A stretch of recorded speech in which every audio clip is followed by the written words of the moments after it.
Om Vasudeva Sutam Devam Kamsachanuramartanam Devaki Paramanandam Krishnam Vande Jagadgurum. So we are meeting after a long time. There was a big break in between. So I'll just recapitulate some of the discussion we had in our previous Bhagavad Gita class. You all know that we have been discussing the 13th chapter of the Bhagavad Gita, which is also known as Kshetra Kshetrajna Yoga. So each of these chapters, they represent a particular path which is also known as yoga. Yoga is to religion or philosophy or darshana what technology is to science. So every science, pure science, develops into something practical which is known as technology. So yoga is a sort of technology which one uses to convert the Upanishad into a daily practice. So every after every chapter of the Bhagavad Gita, you find it says Bhagavad Gita su Upanishadsu. So it is not just Bhagavad Gita. It is Bhagavad Gita, no doubt, but it is also an Upanishad. Upanishad, which gives you the philosophy of Vedanta, which explains the philosophy of Vedanta, which is, of course, practical. There is a practical aspect of Vedanta as well. Not that Vedanta is an impractical theoretical framework, but Upanishad Su Yoga Vidyayam. So at the end of the chapter, you will say it is a Yoga Vidya. Sri Krishna is reminding that though it is a Upanishad, it propounds a philosophy. It's not just a dry philosophy. It is something which we can practice in our day-to-day life. And how to do it is through a process known as yoga. So yoga, uh, in essence, means any means that you use to read more and more spirit into matter. That is what spirituality is. It has nothing to do with exercises and all the stuff that passes by the name of yoga. So, in the word yoga is union of Brahman with the Jiva. Jiva, the individual soul, human being, finds himself helpless, bound.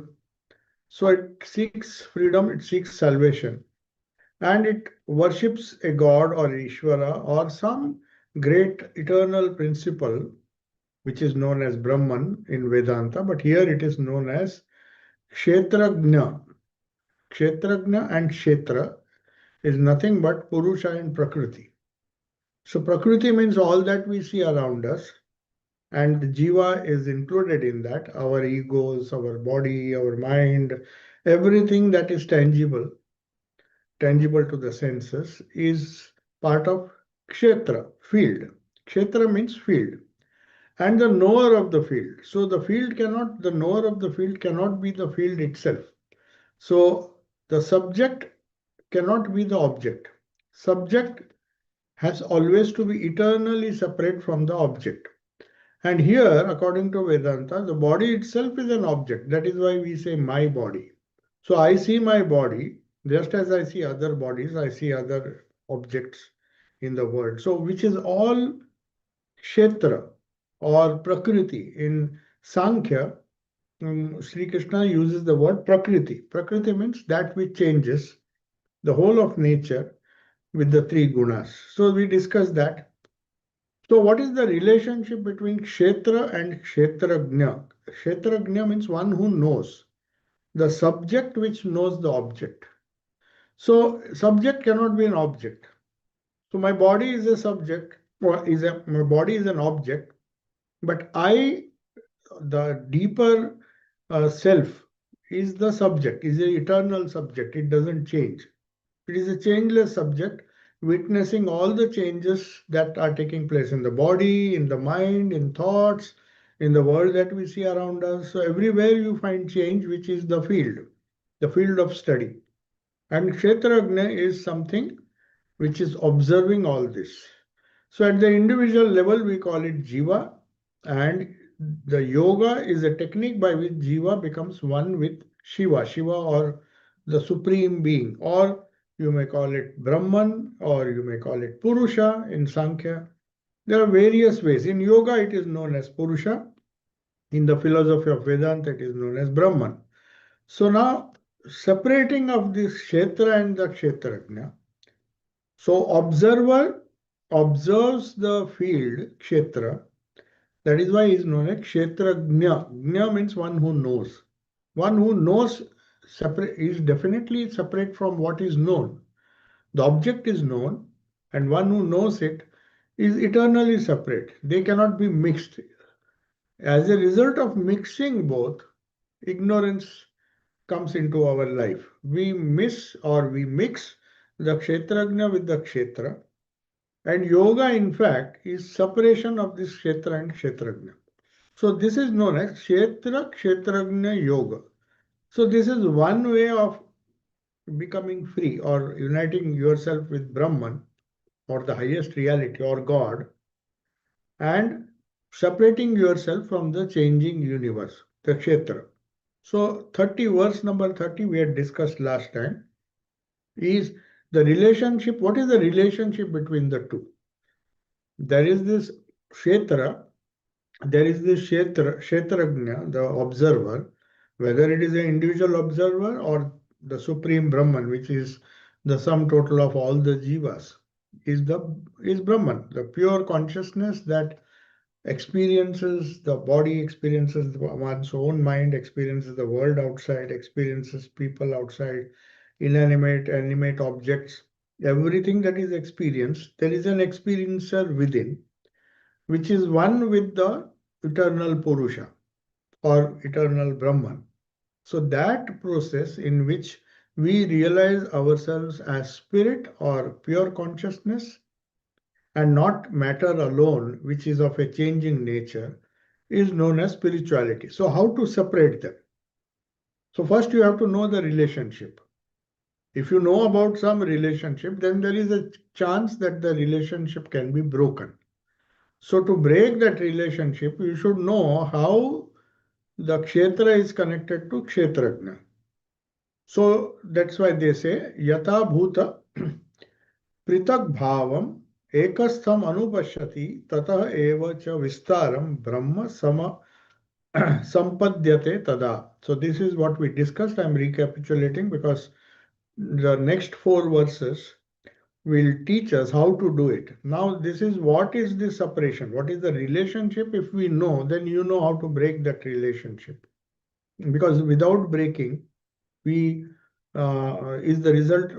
If we do not break this relationship between observer and the observed, and there is a horrible mix-up, as the Buddhists say, whether it is Buddhists or any philosophy, they say, as Jesus said famously, the kingdom of God is the kingdom of the spirit. But unfortunately, somehow matter gets mixed up. So we try to see the kingdom that we see around us as the kingdom of God and mistake it for the kingdom of the spirit. So to separate the two, great prophets come, great Sri Krishna also says the same thing, Upanishad says the same thing. This eternal mixing up of the non-self and the self, between the subject and the object, have got hopelessly mixed up. That is why the subject feels as if he is sorrowful, he is miserable. He feels all this because the changes outside he thinks are changing his self, which is not the case. So he says, what is the relationship? It says, the verse that I just read out, it means when he means any person, the sadhaka realizes the whole variety of beings as resting in the one means the one Brahman, and is an evolution from that one alone, then he becomes Brahman, then he becomes one with that. Now, what is the meaning? There was a very interesting program. One boy from a university, it was held to celebrate the Vivekananda festival as it is known. I was surprised. A boy from one of the universities spoke of, he just quoted, maybe he had read somewhere from Swami Vivekananda. He says he read that quote and he was trying to explain in his own way. But it's a very important quote, which is based on this 30th verse of the Bhagavad Gita. That boy said, "Our problems come because we look at the waves and not at the ocean." So it's a very profound quote which explains this verse. Because what happens is, if we consider the ocean as the waves, then there is a big wave, there is a small wave, there is a tornado. There are so many things happening on the surface. So what happens is, when we consider ourselves as waves, maybe we consider ourselves as smaller waves, and a big wave is coming and gobbling us up. There's tremendous fear, a tremendous fear that we are being gobbled up by a big wave, which is also part of the ocean, as much a part of the ocean as we are. The only thing is, right now we are a small wave, we are part of a small wave, and the big wave comes and just engulfs us, and we feel our identity is threatened. So that is the fear of death. So also Swami Vivekananda says, quote, perhaps this verse was in his mind when he uttered that. He said, see the waves, see the ocean, not the waves. That means see the calm ocean below. It is not affected by any of these tornadoes or the tsunamis and all the things. Rough seas are only at the surface. So also in our life, if we are on the surface of our own existence, of our own personality, and mistake the ocean for the wave, then we will be miserable. But if we dive deep, if we practice spirituality, what actually we do is we identify ourselves with the wave, with the ocean, not with the wave. So the ocean is calm, deep. The deeper we go, the less disturbance there is. The wave, the billow, the ripple, the tide, and all the froth and all these modifications, they belong to the sea, the surface of the sea. But the potentiality of the sea expresses itself in all these forms. That's the nature of the sea. You can't see this in a placid lake unless you throw a stone or something. There are no waves. Apparently, it is very still.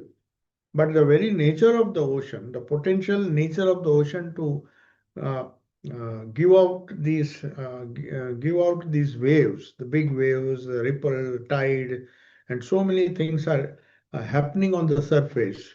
They are different forms, but they are not having an independent existence apart from the sea.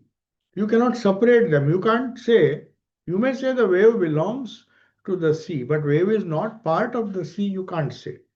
So also all this variety that is the nature is throwing up, nature means Brahman is throwing up. So Swami Sri Ramakrishna very beautifully said, it is the same snake, whether it is lying down and motionless or whether it starts moving. The snake is the same. It's the quality of motion that gives it a particular quality. Similarly, the sea is independent of the waves, but the waves are dependent on the sea. So the inscrutable Maya Shakti means, that is how what is explained here, which is inherent in Brahman. Maya means a sort of illusion which makes you think of the eternal as temporary and changing. That is a wonderful illusion that is playing itself. So, this Brahman manifests itself as the multitudinal beings that we see, the creation around us, inanimate objects, animate objects, storms and forces, and so many things. So, neither they are resting on Brahman like the waves are resting on the sea, but the neither the beings nor the Prakriti or the Shakti who is appears to be extraneous to the Brahman, to the sea. The knower of this truth, one who tries to see the ocean and not the wave, actually is known as the Jnani. So Sri Ramakrishna's quote has been given here. The static Brahman and the kinetic Shakti are in fact one and the same. The absolute Satchidananda Brahman is also omnipotent, omniscient, and all blissful cosmic mother. The divine mother, that is why if you see the Dakshineshwar Kali image, there is Mother Kali, which is symbolizing Prakriti, dancing on the chest of Shiva. People think it is some kind of crude idolatry. How can a woman dance on the chest of a man, Shiva? Man is just symbolic of Brahman.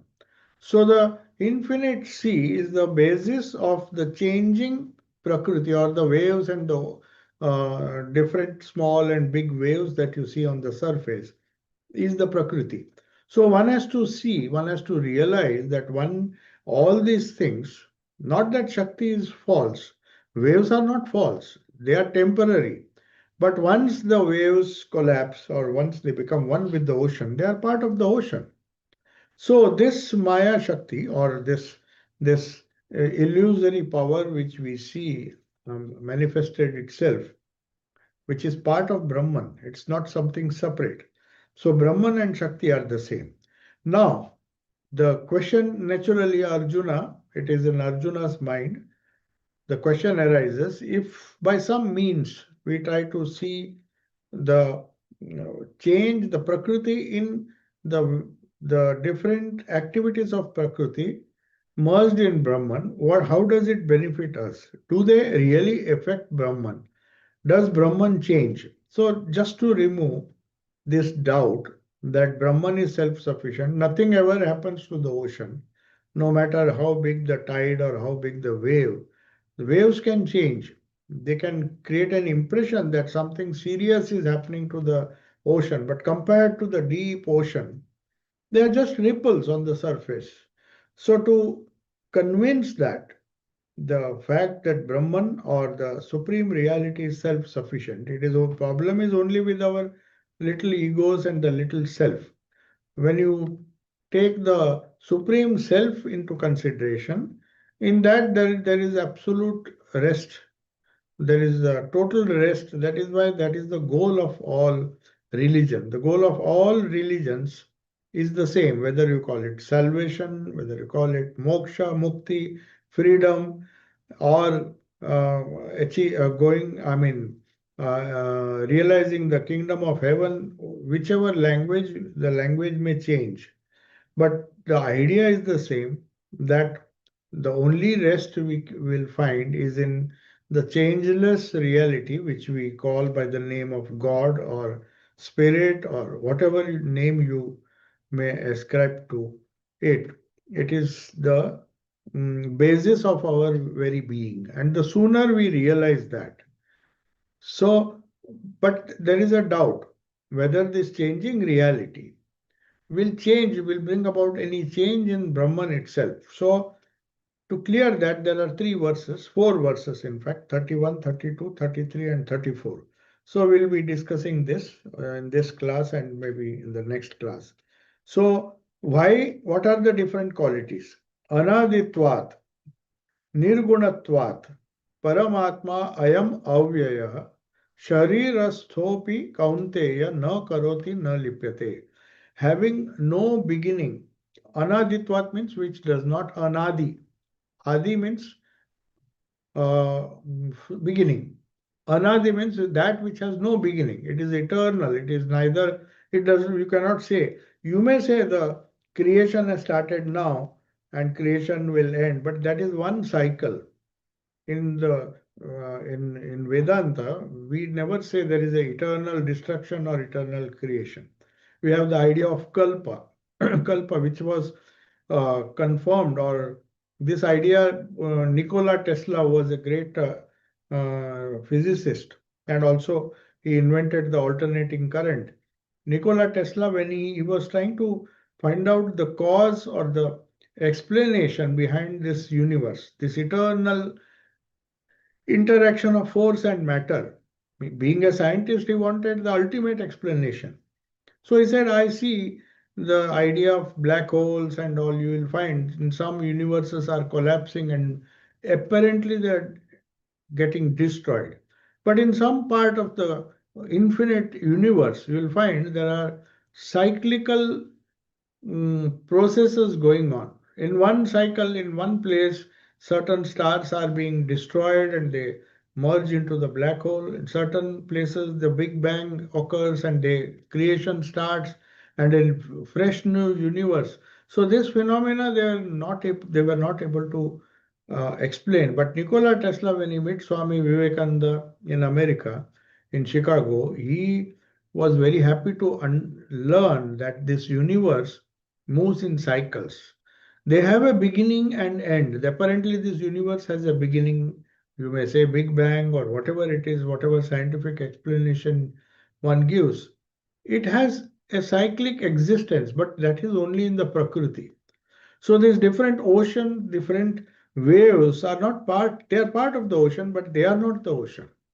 So you cannot say Brahman he is beginningless. Just to make it clear that the beginning and the end that you see, people growing up, being born, and one day dying, that is one cycle, that is the human cycle. The tree maybe have 1,000 year cycle.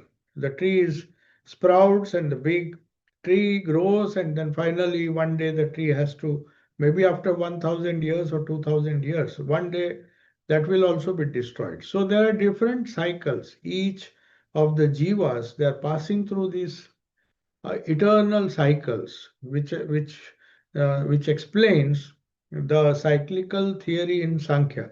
So Tesla was so happy when he heard this. He said, "This is what I was searching. In science, we cannot explain how can the universe have a beginning. How can God create something from nothing? It's not possible." So this explanation satisfied his intellect because science always believes in cause and effect. He says there cannot be an effect without a cause. So if a universe has been born, it has a lifetime, and then at the end of its life, it collapses. We call it pralay, srishti, creation, sthiti, a period of intermediate period, and then pralay means destruction, merging into the cause. So this cyclic universe is more scientific. But only Prakriti or the Kshetra, the field, is subject to this cyclical behavior. Having no beginning, no end, and possessing no gunas, this supreme self or Brahman, it is imperishable. Imperishable means avyaya. Vyaya means to perish. Avyaya means not to perish. Sharirastha, though it dwells in the body, it dwells in everyone's body, but though the body falls off one day, the eternal self, it does not perish. If it perishes, it's like saying when the wave collapses or maybe the wave subsides, there's no ocean. It's ridiculous. The ocean will always remain. The big wave, will have its birth, will have its death, will cease to exist, or maybe it may become a smaller wave, or a smaller wave will grow and become a big wave. So all these changes that you see cannot change the ocean. The ocean remains steady.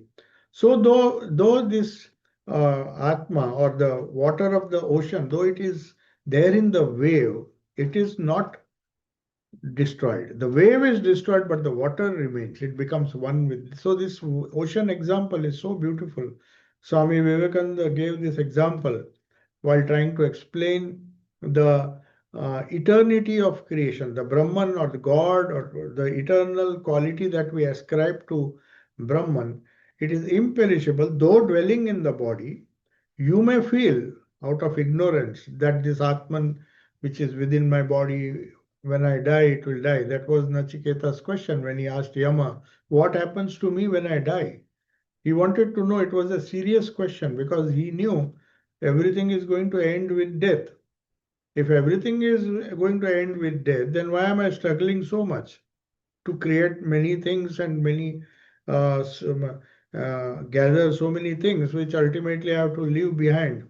One day the even the body has to be. So this young boy was very curious. So he wanted to know whether the Atman also dies. That's why Sri Krishna says it is imperishable, just as the water of the ocean. The wave dies. The wave definitely has a existence and then it dies. It stays, it grows, and it collapses and dies. But the water of that wave becomes part of the ocean. It cannot be destroyed. So also the Atman, the imperishable, though dwelling in the body, O Kaunteya, Kaunteya is Arjuna's name, Kunti's son is Kaunteya. He neither acts nor is tainted. A thing that is created has a beginning. Anadi means that which is not created. Adi means created, created or beginning. That which has a beginning is, you can say it is created. But Brahman, the one reality, is never created nor is it destroyed. It is eternally existent. He is therefore having no beginning. The three gunas which are subject to transformation, sattva, rajas, and tamas, we discussed that in great detail. We'll be discussing it again in the 14th chapter, where the different gunas, three gunas, how they are responsible for our nature, our physical nature, our tastes, our food habits, our the way we talk, everything is according to Sankhya. These three predominant tendencies in human mind, tamas, rajas, and sattva. So different proportions of these gunas create this variety that you see in nature. If there is more tamas, it is very inactive, it is inert, it is like a stone. Stone may be 100% tamasic. But if you go deeper, you will find there is a lot of atomic activity going on even within the stone. So it has a lot of rajas also. But when it becomes pure spirit, it has to become very sattvic. So three gunas, according to its uh, particular nature of concealing, of activating, and of balancing both, that is sattva, the combination of these three gunas in different individuals, in different proportions, will decide the nature of that person. So if a person is very dull, if he is very inactive, you may say he has preponderance of tamas. He has a little sattva, is maybe little rajas, otherwise he can't act. He acts but is very lazy. So you can say predominantly tamasic person. But if a person is hyperactive, is always restless to do this, to do that, he has risen from that inert state and he has become intensely active. So he can be said, we can categorize him by saying he is a predominantly rajasic person. There are other gunas, but three gunas. Now these three gunas determine if one person is very quiet and very spiritually very active, but physically he may not be very restless. Mentally also, he may not be very restless. He is very calm and peaceful. Nothing disturbs him. Then he is considered to be a sattvic person. But Brahman is beyond all the three gunas. It is it is imperishable. So that if he is changing from tamas to rajas and rajas to sattva, then it cannot be Brahman. Anything that changes is kshetra. That which does not change but observes this change is kshetrajna. So no karma will affect him. Karma will affect the body. Karma, that's why we suffer. The body suffers. We can't say the Brahman suffers. The Atman inside us never suffers. The nearer we are to that, the suffering, external suffering doesn't make any difference because we have touched the ocean. It's just like if you are in a boat and subject to all the waves and all those things on the surface of the ocean, you will complain, you will say that I'm being disturbed, so many things. But the simple solution, that's why all spiritual solutions are to go deeper within. The only solution is, in this case, if you want to avoid the turbulence of the sea and the boat along with it, and you just are feeling hopelessly panicky and restless, the best thing is you dive if you know swimming. You go deep down, then the turbulence ceases because you are the deeper you go, the more peaceful you are. So this karma is on the surface. It is part of Prakriti. It doesn't affect Brahman. He is one without second, so there is nothing to taint him.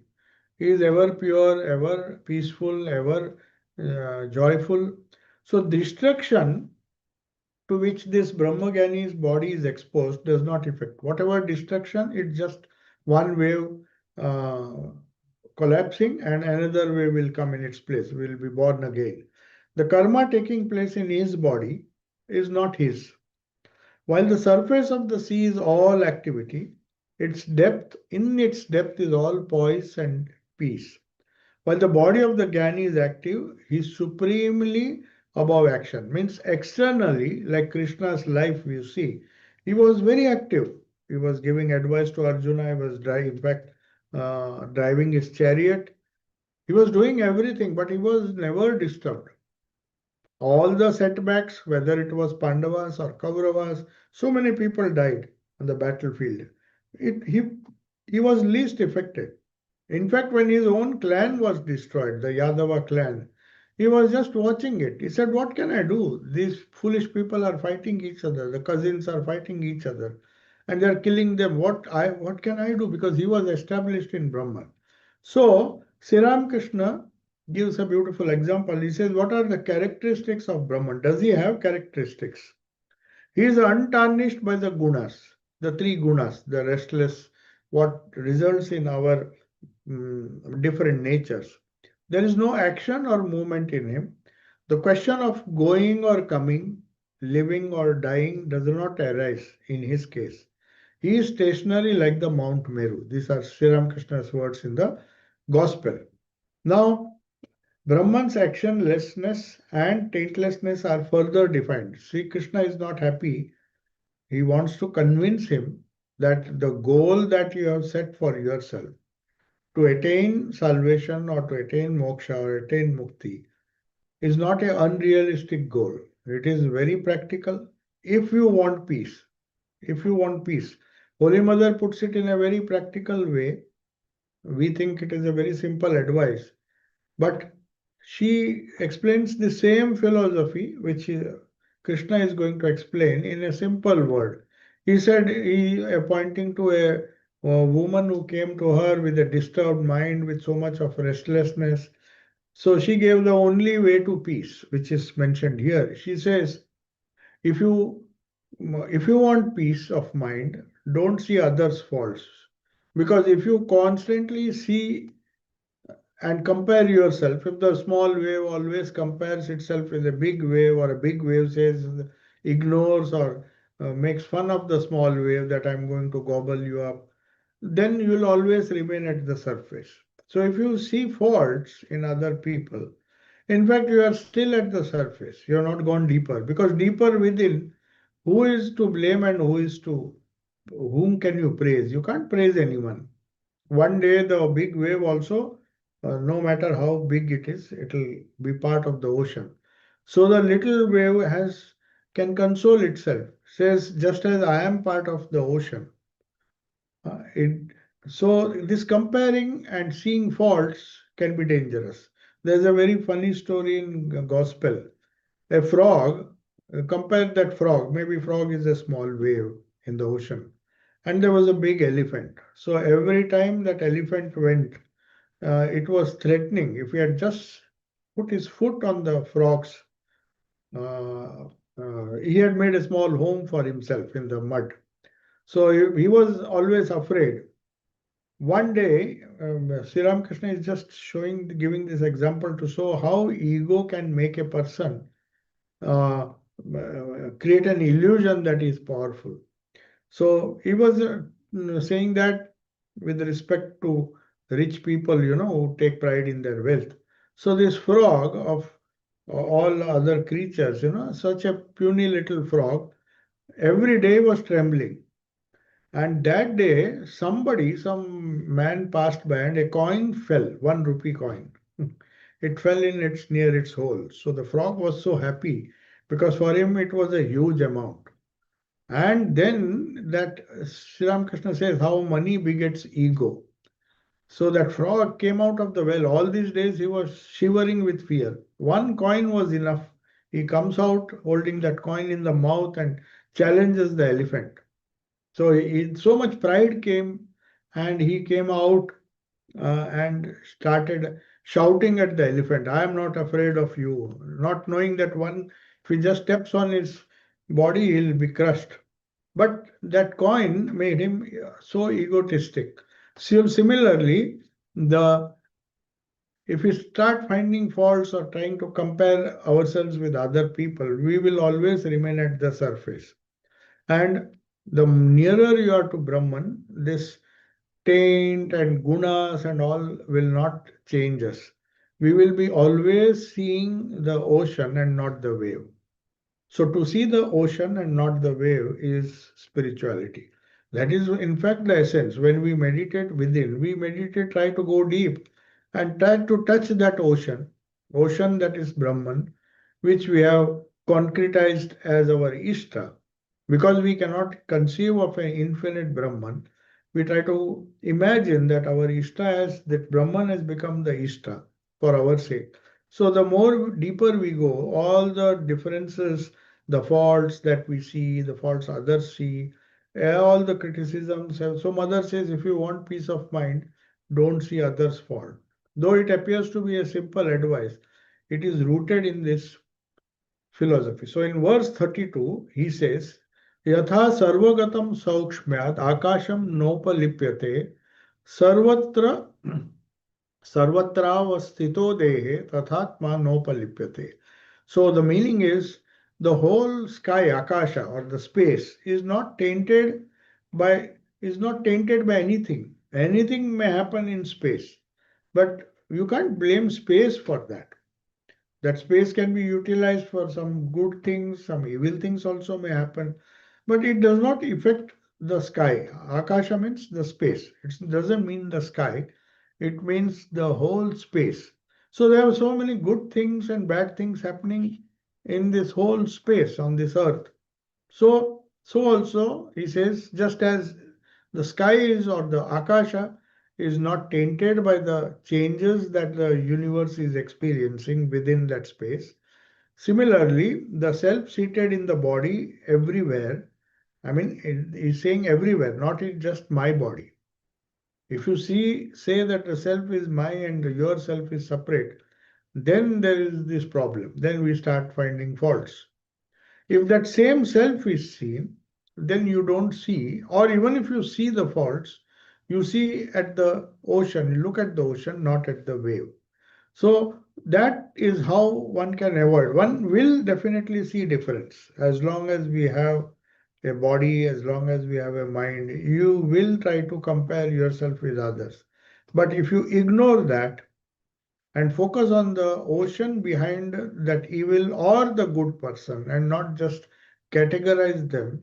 So the self seated in every body, that is the witness that is present in every body, is not tainted by the external actions. But that doesn't mean you can do anything and everything. If a person is identified with the self, he will obviously see sameness everywhere. He will not try to compare. So such a person will not take any wrong step. So here in Sankhya philosophy, there are 5 elements. Whole universe, gross universe has been, all gross and subtle are classified into 5 things.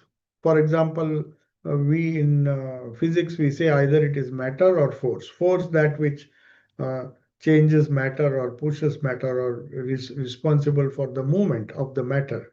However subtle that matter is, but if you go deep down into the atomic world, they don't know when a particular atom or a particular subtle, you may say, a subtle quantum particle, whether it is a particle or a wave. So if it is a wave, it is force.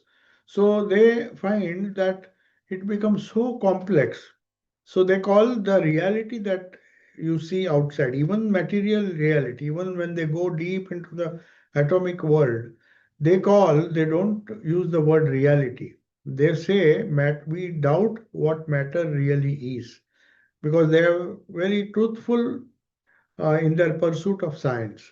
So when they go deep, they see that the whole reality that is observed in this micro world, micro universe, is dependent on the observer. So they say, don't say reality, don't say this is this, say it is observer reality, observer related reality.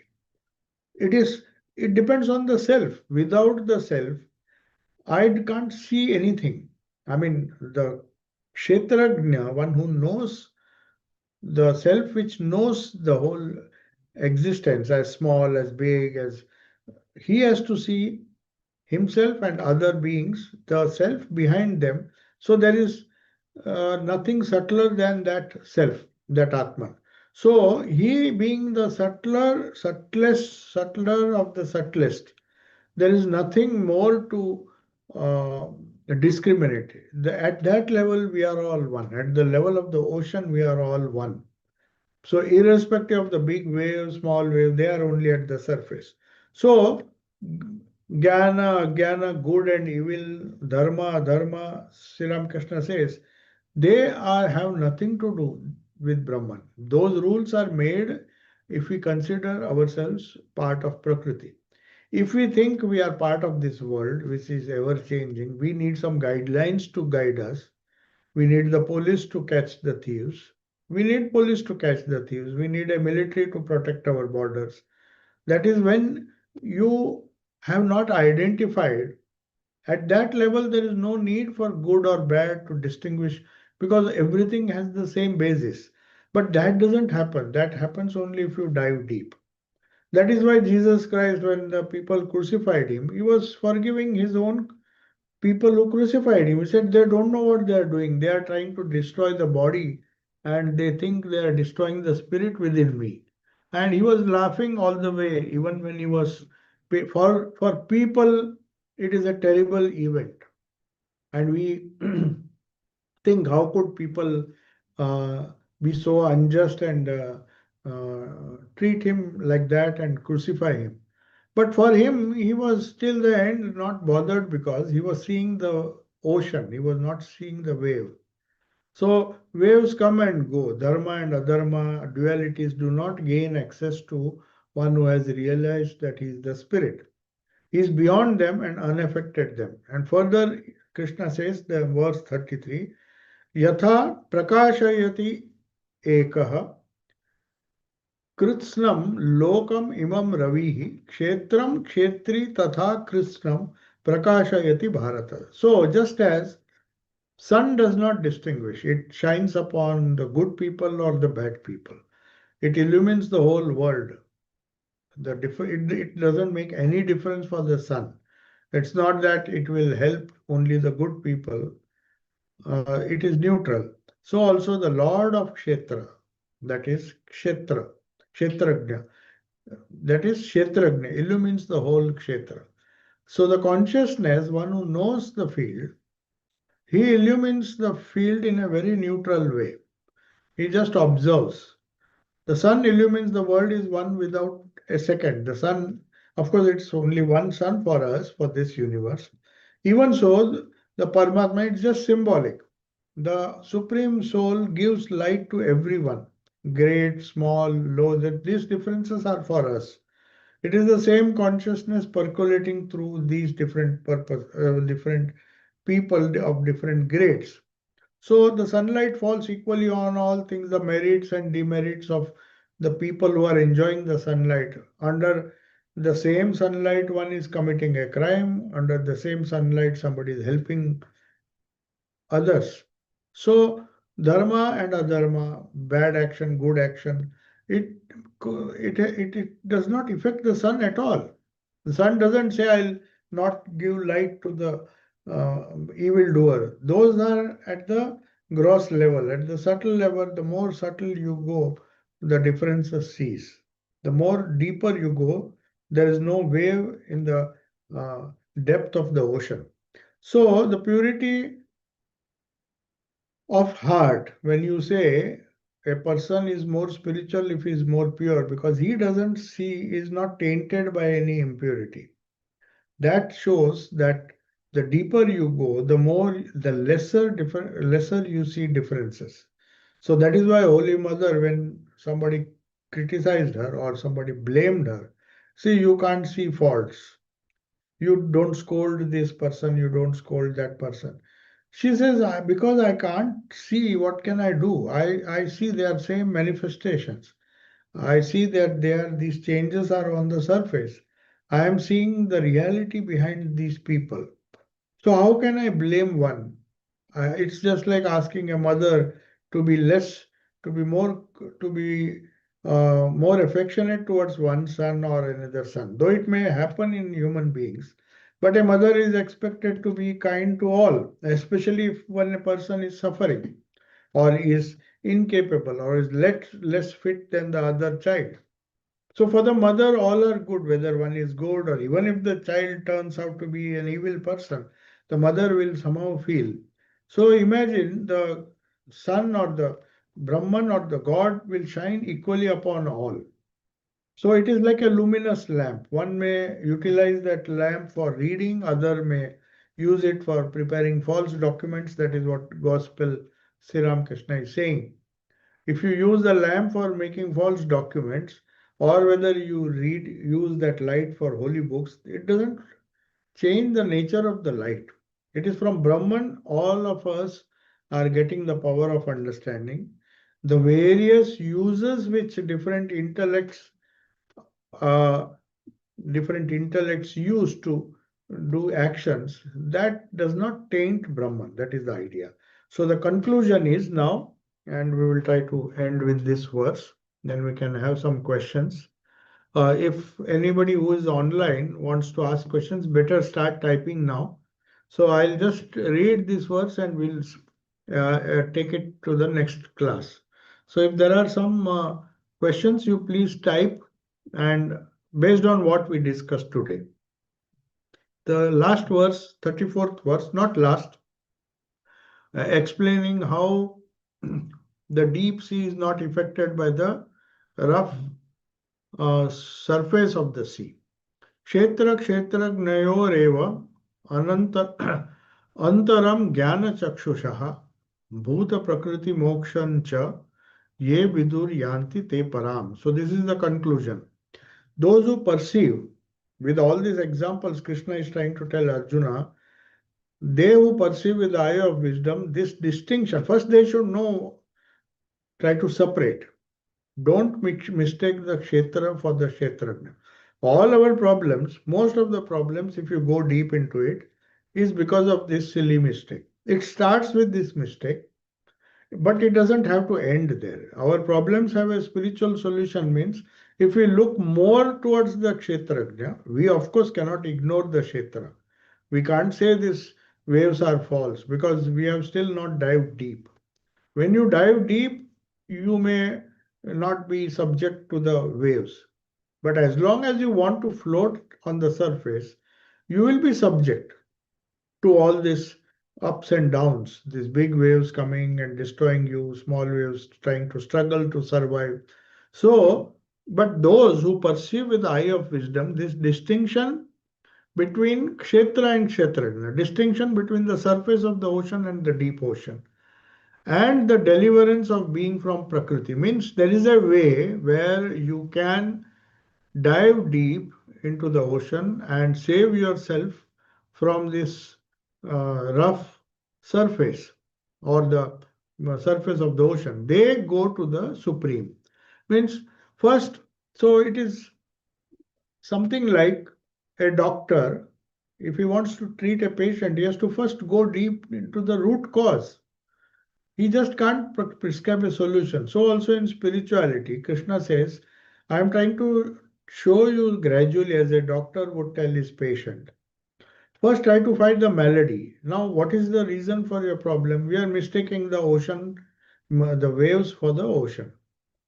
So we are seeing turbulence and shouting at everybody and saying that, oh, the ocean is so turbulent. But who asked you to stay on the surface?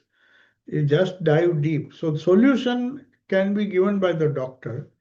if the problem is identified. Now he is identifying, he says you want a radical cure for your problem. What you do is you first try to separate this Kshetra and Kshetrajna. One who is observing, the knower of the field, and the field itself. Sitting in the field, not knowing the knower of the field, you can't imagine that there will be, or you can't hope for a solution. You will be always eternally fighting and looking for temporary solutions, but they are not going to help you. So, if uh, a sincere aspirant knows that that is the reason this 13th chapter has been introduced after Bhakti Yoga, then he will come to the gunas. He will try to explain what is the kshetra. It's not enough to say it is a field. What is this field constituted of? What are the gunas? Why do people behave in strange ways? That is just because of the different gunas that are in that person.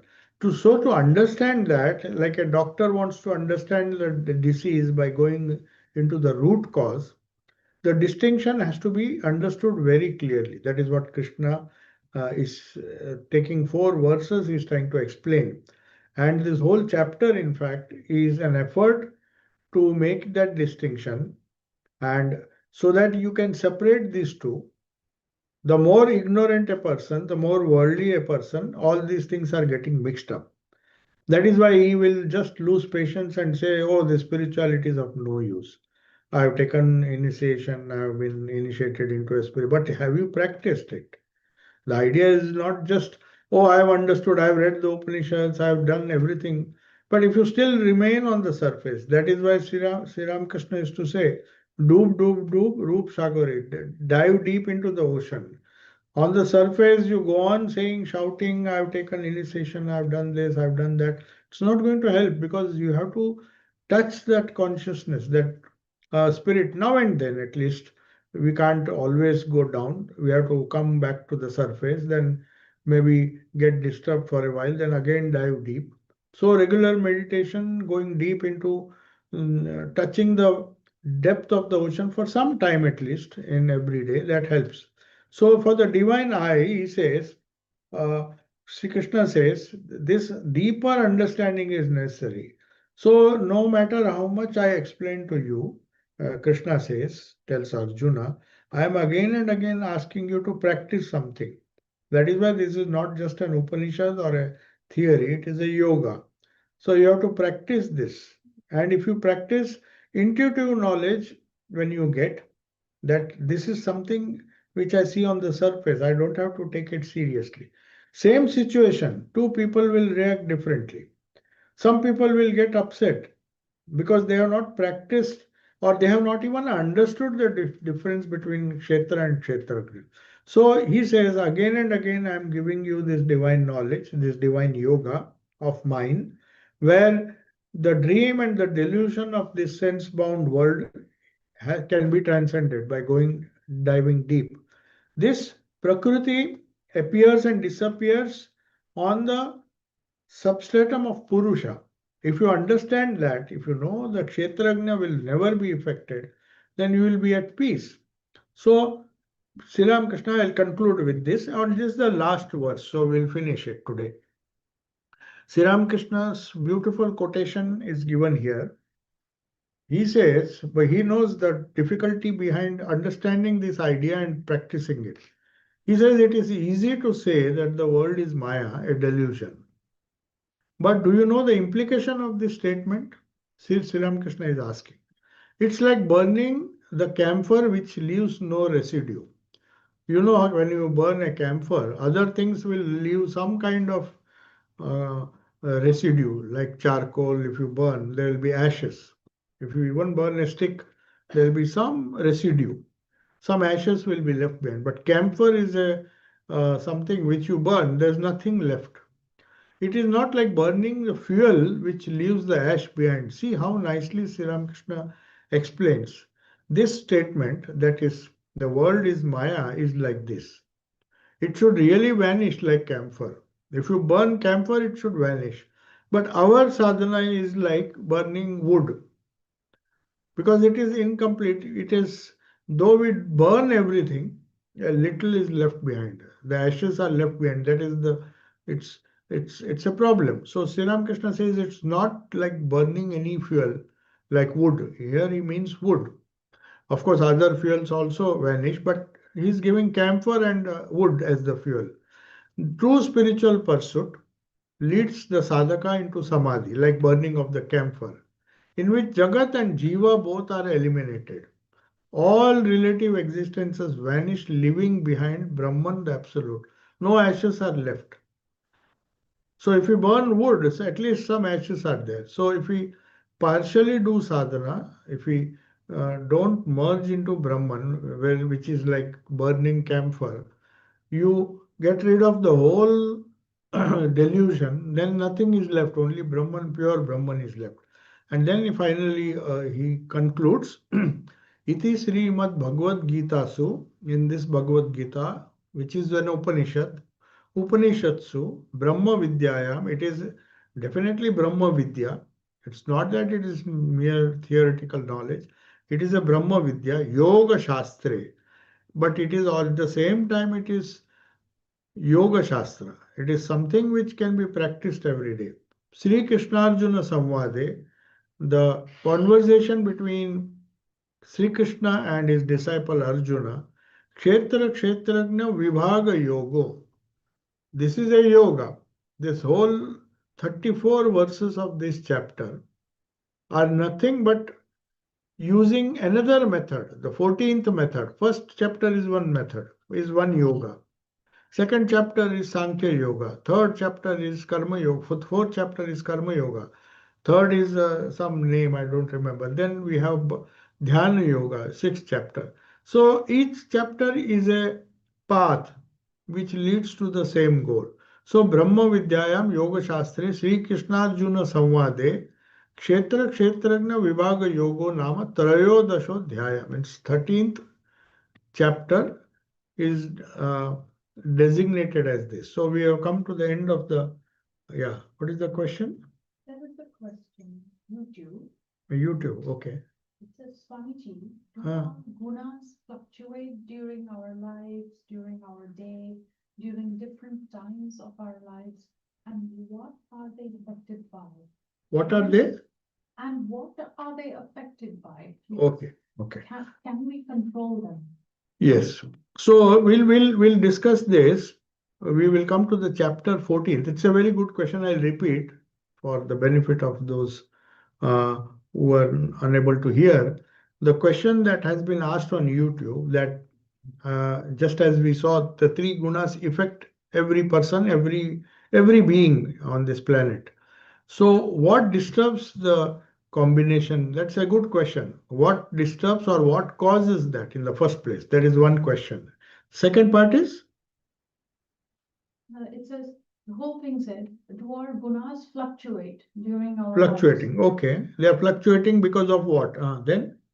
Do our gunas fluctuate? Then? And what are they affected by? Okay, what are they affected by? Do the gunas fluctuate?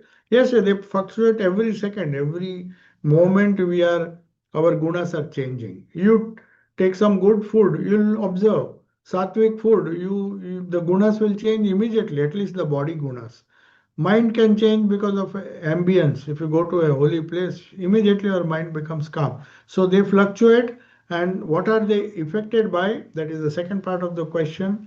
They are affected by your environment, internal as well as external. So sometimes, third is, Can we control? can we control? So it's a very good question. First, do gunas fluctuate? Obviously, yes. It is because of gunas, fluctuation of these gunas, we are either happy or we are depressed or we are anxious. All the different behaviors that we undergo in throughout the day is because of the gunas. We'll discuss it in the 14th chapter. The whole idea of these three gunas have been Gunatraya Vibhaga Yoga. That is another yoga based on understanding the effect of gunas on ourselves. So fluctuating, yes. The first part of your question is, do gunas fluctuate? Yes, they fluctuate.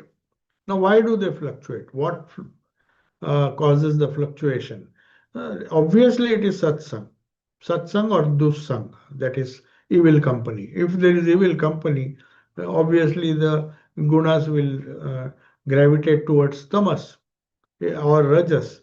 But if you go to sattvic people, if you just see the calm, they say when Mahavira and Buddha, the great saints, when they sat for meditation in a forest, even the wild animals used to come, and it's not just story. It was observed that even the wild animals, for the time being, gave up their violent nature. So if animals can be affected, obviously human beings can be affected. And Sri Ramakrishna had Master Mashe paint one picture where he says a yogi is meditating and not paint, he said that is a sign that birds will come and sit on him totally unafraid, not afraid of, because they know this person is full of ahimsa or he has no violence even in his mind. So he's incapable. So if the birds can understand it, human beings definitely will see the effect of gunas on. So what affects the gunas? Gunas do fluctuate. What affects the gunas? It is environment partially, the external environment, you may say 50%. 50% of course is internal environment. So no matter how peaceful a place is, you force. That's why we find people coming to monasteries. If you ask them to sit for 15 minutes, they can't, because there is the internal environment is not there. They are restless. They are concerned about so many thoughts are coming. Said, oh, Arey, just sit. You have come here all the way. Don't gossip. Don't socialize here.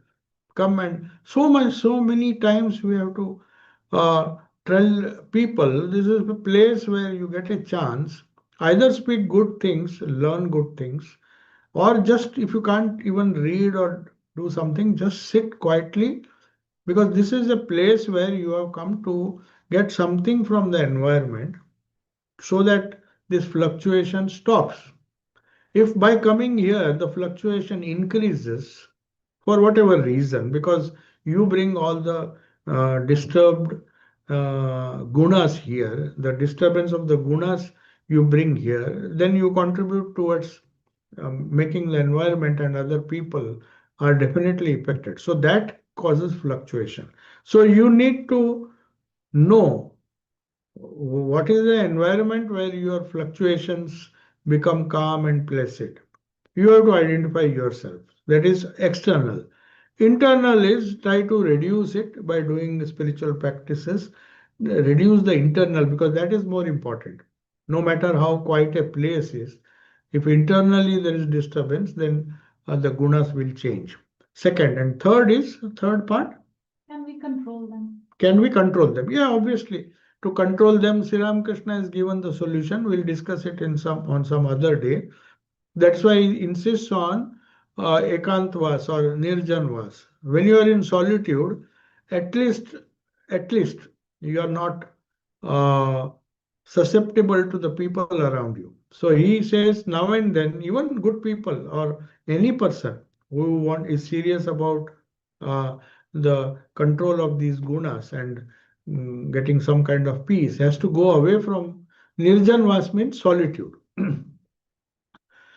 So one goes to solitude, though the external disturbances, that means 50% of the battle is won. But what about the internal solitude? That is something which we have to tackle. So at least 50% of the effort. So it says first take the first step, go into solitude, then take the name of the Lord, try to sort out your internal disturbance, and that way you can control the fluctuations. Okay? Some people Yes, ask me, Sharon. Hmm. Jesus knew he was being crucified on the cross Hmm. and shouted out, my God, why have you forsaken me? She's asking this because you mentioned Jesus' level of awareness. Yes. So our question is, why did he shout, my God, my God? So obviously we have to be in the place of Jesus when he was crucified. We do not know what his mind was undergoing, because they are prophets. So we should not comment. But even if he said, my God, it's not out of helplessness. Maybe his helplessness was, he was so great or far greater than all human beings. We might say, my God, because we are suffering. But I believe, at least this is my personal, he was surprised at the ignorance of the people who crucified him. He said, oh God, he also added certain things. Please forgive them, for they know not what they are doing. They don't know. See, they are ignorant. They are mistaking matter for spirit, spirit for matter. They are reading matter into spirit, whereas it should be the other way around. So he was seeing the spirit, so he was least bothered whether his body, which is full of matter, continues to exist or not. So that is why he's perhaps when he says, my God, oh God, or my God, he was saying, oh God, how deep delusion you have created, that these ignorant people think I am the king, I am the king of the Jews or whatever it is, threatening their throne. That is what they were afraid of. Otherwise, why did they crucify? This person is becoming very popular. They thought their thrones are in danger, or he will become the king of the Jews one day. So people who think on material lines could not understand him, and that was the surprising to Jesus. He said, "How oh my God, how silly people, I mean, how are they confusing and thinking that by killing the spirit, by killing the body, they can kill my spirit. That is perhaps the idea. Okay? Yeah. Om Shanti Shanti Shanti.